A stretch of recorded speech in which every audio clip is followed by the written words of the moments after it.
tregon se zbulimi me kohë është shumë e rëndësi.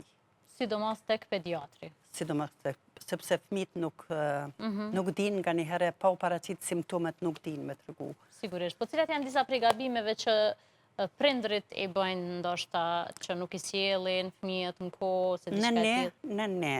Gabimi më i madh i prindit është nuk sillet fëmia në kohë.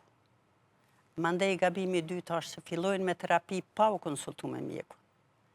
Gabimi tjetër është se e bjen fëmijën e parë në kontroll, i caktohet diagnoza, i jepet terapia, ai vazhdon te fëmia tjetër me përdor terapinë, çka është gabim shumë i madh. Nuk është as dozimi, as kohëzgjatja e shërimit e përshtatshme.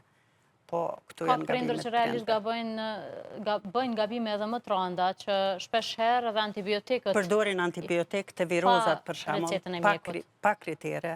Antibiotiku të virozat veç është bën dëm më shumë se dobi, për shkak që e shkatron florën normale gastrointestinale, mandej jep kontraindikacione, jep vjellje, jep barkëqitje, maskohet smundja të cilën e ka fillimisht, e aja që është më e keqja, zhvillohet rezistenca në antibiotik, që është problem global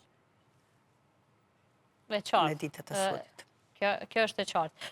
Po, doktoresh, të pas parasysh që keni një përvojë goxha gjatë, si doktoresh, si pediatre në këtë profesion, cili ka qenë një prej rasteve që ti ndoshta e mban mend, që të ka prek edhe emocionalisht, një prej rasteve më të rënda që e ke trajtuar?